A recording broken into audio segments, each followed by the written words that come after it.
Reactions have continued to trail Nigeria's failure to qualify for the knockout stages of the Russia 2018 World Cup, as Sports Minister Solomon Dalung has attributed the Super Eagles' failure to coach Gernot Rohr's wrong selection and tactics.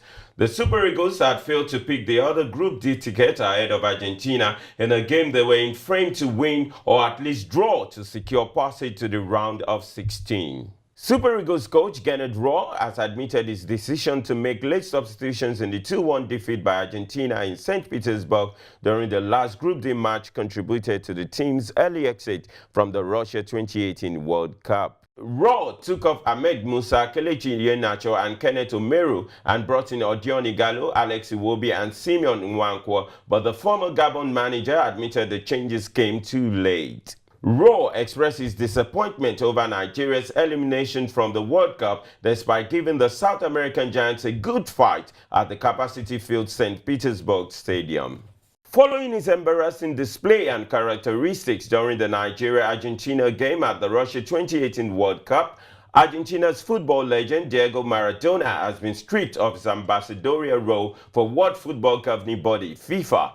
Maradona will retire from active football after he was banned for testing positive to drugs after a group match against Nigeria in the 1994 World Cup in the United States will also no longer be paid for his poor conduct during the Argentina and Nigeria match. The Argentinian legend has since been enmeshed in several drug abuse-related cases that have had negative effects on his health, image as a role model for the youths and football ambassador.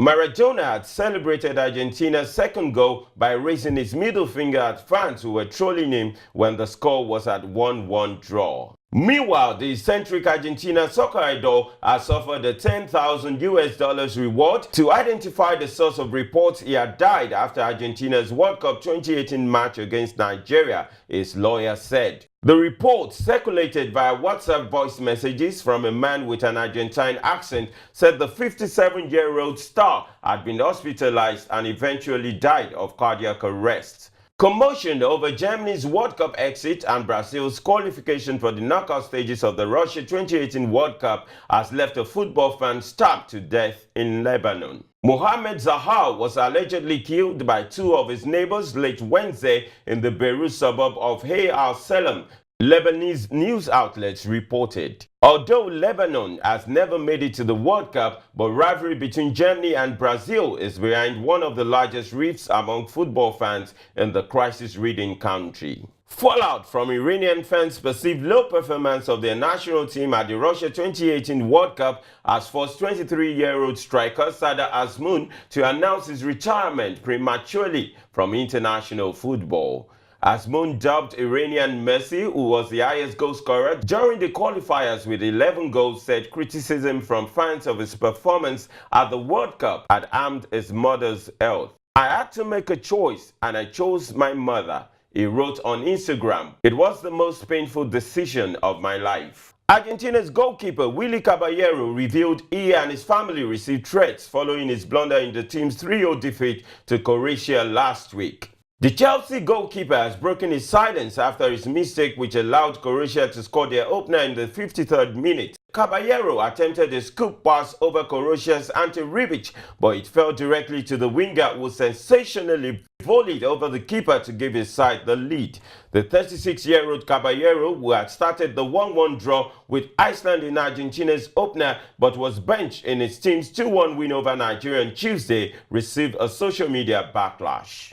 World Football Governing Body FIFA said it has no plans to change its fair play rule that gave Japan an edge to qualify for the round of 16 at the expense of Senegal in the ongoing 2018 FIFA World Cup. Japan and Senegal were both tied on 4 points in Group H with same number of goals, but Japan, with fewer yellow cards, 4, went through to the next round of 16 at the expense of Senegal with 6 yellow cards. FIFA's chief tournament and event officer Colin Smith on Friday said this is the first time the fair play rule has been used in a senior World Cup in this way.